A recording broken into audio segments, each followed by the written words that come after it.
వెలుగుకే వెలుగుగా ఒక వెలుగుగా మిగిలిన మహానుభావుడు నటుడు నాయకుడు అయ్యాడు. ఆ రోజు 83లో ఆయన రాజకీయ రంగ ప్రవేశం చేసి వెడుతుంటే ఒక సందర్భంలో నేను విన్నాను, నా కళ్ళతో చూడకపోయినా ఈయనకి ఇంత దీక్ష ఉంటుందా అనుకున్నాను.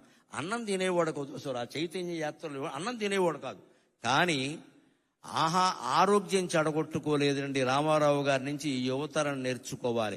ఎప్పుడైనా సమయం లేకపోతే అన్నం తినకపోవచ్చు. ఇవాళ కూడా సాఫ్ట్వేర్ కుర్రాళ్ళు సమయానికి తినలేరు, కానీ తినవలసిందేమిటి? పిజ్జాలు తింటున్నారు, బర్గర్లు తింటున్నారు, అడ్డమైన గడ్డి తింటున్నారు, అన్నం తినడం మానేసి. రామారావు గారి నుంచి నేర్చుకోవాలి. అంత చైతన్య రథయాత్ర చేస్తూ మహానుభావుడు కుమారుడు హరికృష్ణ సారథ్యం చేస్తుంటే వెళుతూ ఆయన దారిలో ఆగవలసి వస్తే భోజనము కుదరదు అనేవాడు. మరి ఏం కుదురుతుంది అంటే కుంచెడు వేరుశెనగ గుళ్ళు పట్టుకురమ్మనేవాడు. కుంచెడు మళ్ళీ సరిపోవు, ఇక్కడ కొంచెం వేరుశెనగ గుళ్ళు, ఉడికించిన వేరుశెనగ గుళ్ళు పట్టుకొచ్చాక బెల్లం అది కేజీ ఉండాల్సిందే లెక్క.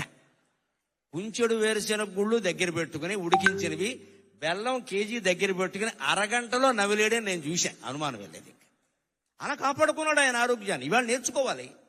ఇవాళ అన్నం తినే సమయానికి అడ్డమైన గడ్డి తింటారు, ఆ తర్వాత అన్నం మానేస్తున్నారు, కడుపులో మండిపోతుంది. ఏం తినాలి? పుష్టి కలిగించే ఆహారం తినాలి. ఉపవాసం చేస్తే కనీసం మజ్జిగ తాగాలి ఆ సమయానికి. ఉడికించిన వేరుశెనగ గుళ్ళు తినండి, బొంబాయి శనగలు తినండి, బఠానీలు తినండి, అవన్నీ మంచివమ్మా. అవి ఊరి పూర్వం తినే తేగలు తినండి. అంతెందుకు ఈ కాలంలో బాగా వస్తే మొక్కజొన్న పొత్తులు తినండి, అన్నం అక్కర్లేదు, బోల్డ్ పుష్టి. ఇక్కడ కాల్చిన మొక్కజొన్న పొత్తులు తింటే అన్నం అక్కర్లేదు. ఎప్పుడైనా అన్నం తినని పరిస్థితి అటువంటివి తినాలి, కానీ ఆ బిస్కెట్లు ఈ బిస్కెట్లు ఈ చాక్లెట్లు ఇవన్నీ తిని చాక్లెట్లు ఉంటే టాయిలెట్కి వెళ్తాం, ఉపయోగం ఏంటి? ఇక్కడ ఏం తినాలి? తినకు పరిస్థితులు ఉంటాయి. సినిమాల్లో ఉన్న వాళ్ళకి మరీ ఎక్కువగా ఉంటాయి, రాజకీయాల్లో ఉన్న వాళ్ళకి అన్నం తినే అవకాశం ఉండదండి. ఏం తినాలి?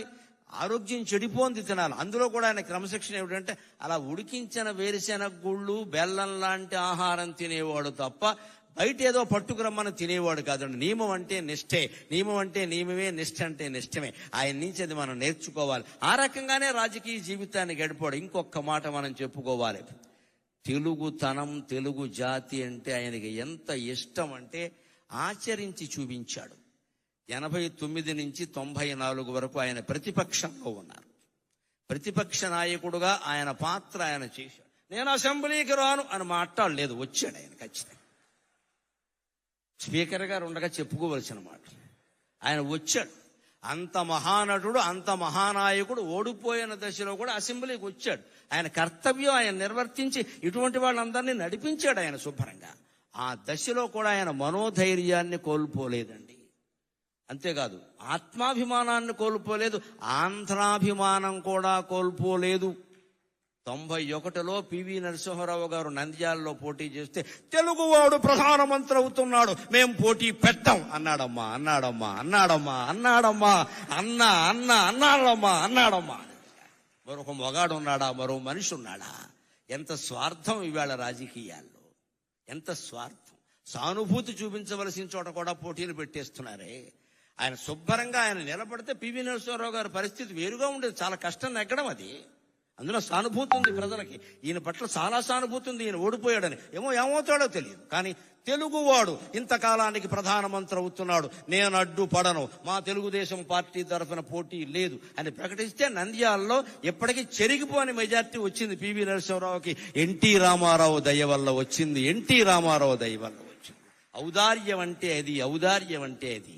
ఆయన సంచలనాలు చేశాడు, సరదాలు చేశాడు, సంచలనాలు చేశాడు, సరదాలు చేశాడు. రాజకీయాల్లో ఉండగా నిజంగా కార్టూనిస్టులందరికీ రోజు మ్యాటర్ దొరికింది అంటే ఎన్టీ రామారావు దయ్యానండి.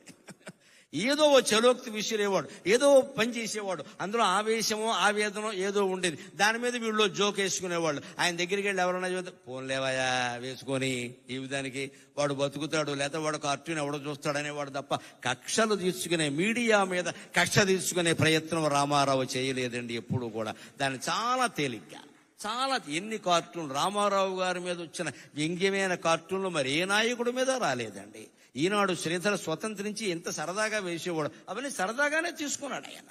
అంతేకాదు ఇంకొక మాట చెప్పుకుని మనం సెలవు తీసుకుందాం. ఒక ప్రాంతీయ పార్టీ నాయకుడై ఉండి ఆంధ్రప్రదేశ్ అనే ఒకే ఒక రాష్ట్రానికి కొంతకాలం మాత్రమే ముఖ్యమంత్రిగా ఉండి నేషనల్ ఫ్రంట్ ఏర్పాటు చేసి కన్యాకుమారి నుంచి కాశ్మీర్ వరకు భారతదేశాన్ని ఏకం చేసి ప్రతిపక్షాల కూటమిని ఏర్పాటు చేసిన మహానుభావుడైన. సామాన్యమైన విషయం కాదు నేషనల్ ఫ్రంట్. పైగా ఇప్పుడు ప్రతిపక్షాలు కలుపుతున్న వాళ్ళు కూడా సాధించలేని విజయం ఆయన సాధించారు. అయ్యన్న పాత్రుడు గారికి నాకంటే బాగా తెలుసు ఈ విషయాలని. బీజేపీ కమ్యూనిస్టులు ఎప్పుడైనా కలుస్తారండి? అసలు సాధ్యమేనా అది? ఎవరైనా కలుస్తారు కానీ బీజేపీ కమ్యూనిస్టులు కలుస్తారా? ఉప్పు నిప్పులా ఉంటారు కదా, అటువంటి వాళ్ళందరినీ దేశం నాశనం అవుతోంది, మీరు కలవాలి. ఇటు అద్వానీ వాజ్పేయిల్ని అటు కమ్యూనిస్టు నాయకుల్ని ఒప్పించి వీపీ సింగ్ ప్రభుత్వానికి మద్దతు సేకరించిన మహానుభావుడైన నిజం చెప్పాలంటే. అంటే ఎక్కడ ఇటువంటిది ఎవరు చేయగలుగుతారండి? లోపల నాకు పదవీకాంక్ష లేదు అన్నవాడు చేయగలుగుతాడు.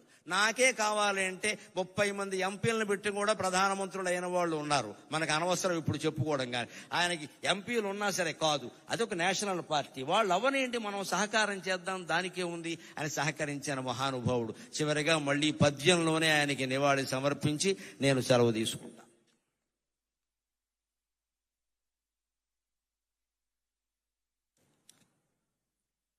విశ్వఖ్యాత నట ప్రపంచ. రామారావు గారి సంతోషించాలి అంటే మంచి సమాస ధాటితోనే ఉండాలి పద్యం. తేలికైన మాటలతో చెబితే ఏమయ్యా గరికిపాటి ఇలాంటి పద్యం చెప్పేవాడు రాత్రి కల్లోకి వస్తాడు ఆయన. అందుకని మంచి సమాస ధాటితోనే ఉండాలి పద్యం ఖచ్చితంగా. విశ్వఖ్యాత నట ప్రపంచ విభవావేశ స్వభావ ప్రభావ అశ్వోద్ధూత సమస్త చిత్ర పరిషత్ హరాగ్రహారం మగున్.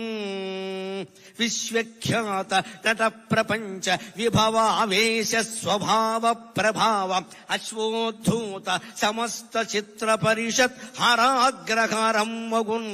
ఏ శ్వానమ్ములు అవేమి వాగుకొనని ఈ సింహము ఆ సింహమే.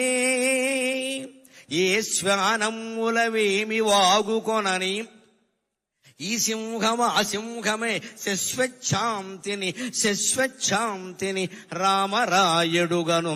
శశ్వచ్ఛాంతిని రామరాయుడుగను. స్వర్గమునందు అంతటన్.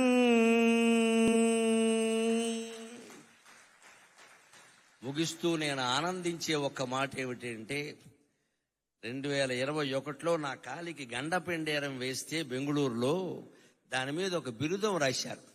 విశ్వవిఖ్యాత అవధాన సార్వభౌమ అని రాశారు. నేను అనుకున్నాను ఇది కూడా ఎన్టీ రామారావు గారి అనుగ్రహమే అనుకున్నా. ఎందుకంటే ఆయన విశ్వవిఖ్యాత నట సార్వభౌమ. ఆయన దయ వల్ల మనకు వచ్చింది విశ్వవిఖ్యాత అవధాన సార్వభౌమ. ఆయన రంగంలో ఆయన విశ్వవిఖ్యాతుడు, నా రంగంలో నేను ఆయన అభిమానిగా విశ్వవిఖ్యాతుడిని కాగలిగాను. ఈవేళ 12 కోట్ల మంది తెలుగు వాళ్ళలో 75% మంది నా మాటలు వింటున్నారు అంటే నా తల్లిదండ్రుల పుణ్యం.